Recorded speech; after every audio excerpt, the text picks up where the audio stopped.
Hey, what's up everybody? It's Crystal Digital Realm. Welcome back to the introductory course of how to start your business from A to Z.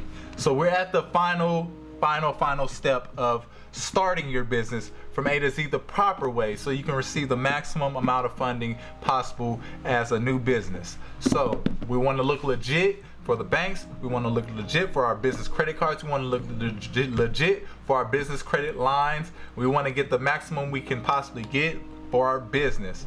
There's also a quick tip at the end of this video, since we're at the end of the whole course, a quick tip for your business, but you're gonna have to finish this course or finish this video to get the quick tip that help you maximize the amount of money you can potentially get when working with the banks. So let's just hop right into it.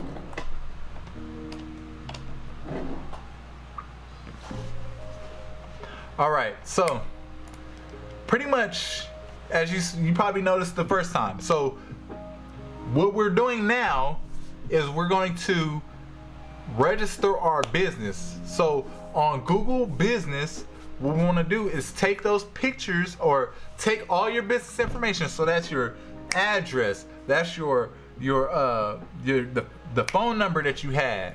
That's those pictures that I told you to capture from your virtual office. Those pictures, you want to incorporate that all into your Google Business. So when people Google you, you pop up looking like a business. You'll be on the map, you'll look like a business on the right hand side, and you'll pull up just like when you try to Google where's the nearest gas station. You'll pull up just like that. So that's pretty much what you want to do. Go to Google Business and pretty much enter your information and do what you have to do. I'm not gonna pull up my Google Business because I don't know I know it's in there, but I don't know any personal information's in there, so I'm not gonna pull up my Google Business information. But whatever they ask, go ahead and put it in there if it's not too personal, but go ahead and put it in there business wise and you'll be good to go. So when the banks Google you, you'll be on. You were already in it. You already a step ahead of them. So on top of that, you want to pull up. You also want to be able to pull your business up on 411. So when somebody dials 411, you'll be able to pull yourself up that way. And that's at listyourself.net. Listyourself.net. Just enter your business information, and it's pretty much clean cut, dry. Enter your business information that you created.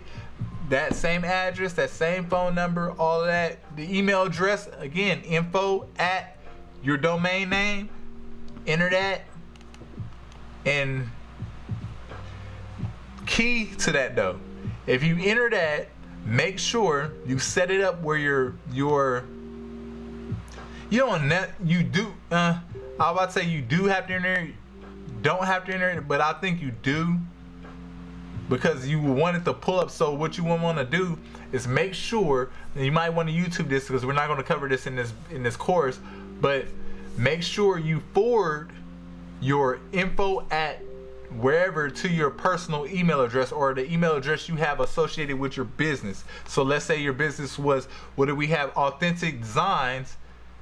Well, we have our personal or our business email, maybe be authenticdesigns@gmail.com. We purchased the info at authenticdesigns.com. We want the info at authenticdesigns.com to forward to the authenticdesigns@gmail.com. Simple setup, quick YouTube how to set that up. So, and I might make a quick free video on how to set that up. I'm not promising though, but I might. If y'all ask for it, I'll definitely make one for it. But if y'all don't ask for it, I think y'all be able to find it. But if you need help, I will create a video for the community if need be. But register at listyourself.net, and pretty much your business will look legitimate when people Google you. So let's Google me. Let's Google Digital Realm. Oh, I mean Google, not my website. Digital. Let's just put a space between it. Digital Realm. And essentially this is what you want. when somebody Googles you, let's even say put it the right way. When somebody Googles you, you want this is tying everything back together. You want your listing to look like this. When they Google you, you want your pictures here, you want your location here, you want, you know, even products that you offer available here, you know, questions and answers. You want people to be able to leave reviews and things like that. You want that there.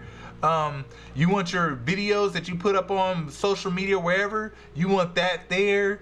Again, this ties back into your name.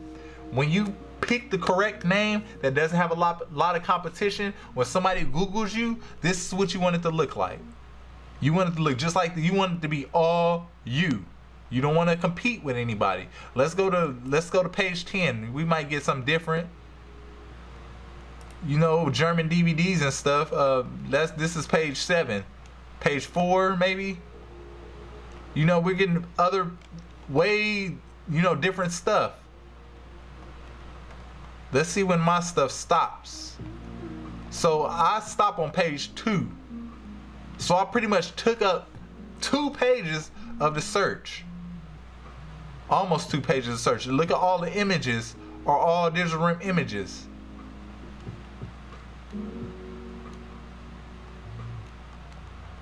So that's interesting. Hold on, go back. Seventh son of 7 sons of a 7th son. That's interesting. I'm tempted to click on it, but I know I'm in the middle of a lesson.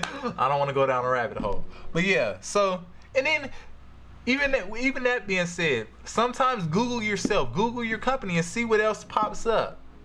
You might be surprised. So this is essentially what you want to be able to create. I was wanting to share one more thing with you guys. Make sure you also do this on Bing and Yahoo. So just like you did it on Google, do it on Bing and Yahoo. Oh yeah, the one more thing I want to share with you guys. So actually, we'll go ahead and cover that in the next video. We'll cover that in the next video, so it'll be its own self. It'll be encompassed within its own self, and you can always reference it back to that particular topic. I was just gonna throw it in. I'll mention it, but we're gonna go ahead and make a video to cover it. So what you want to do when you're going to the bank, they're gonna ask you for a code. The code represents your business, like what your business does, right? Each business type has a different code. Okay, depending on the code is how much money they would consider giving to you. The code is a NAICS and SIC identification code. So it's a code that pretty much tells them, like, there's a code, the difference between a apparel shop, a t-shirt shop has a code in comparison to a construction company. They have a code. So if you have a construction company, you might be considered for a different amount of funding than a t-shirt shop, or the t-shirt shop might be considered for a different amount of funding than a restaurant.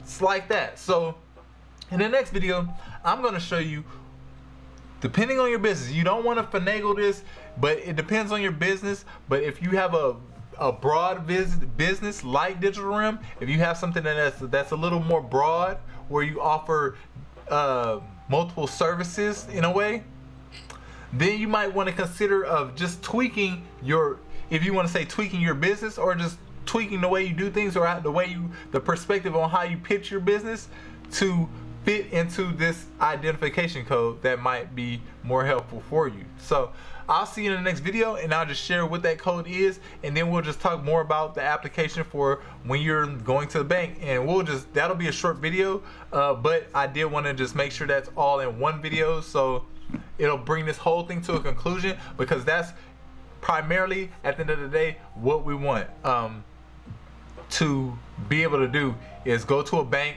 get the maximum amount of credit card on a credit card approved for a credit card and get the maximum amount approved for a credit line, and being able to do that to any bank we go to, and then use that, be able to utilize credit to help build our business. So let's just get right to it in the next video. Later, y'all. Peace.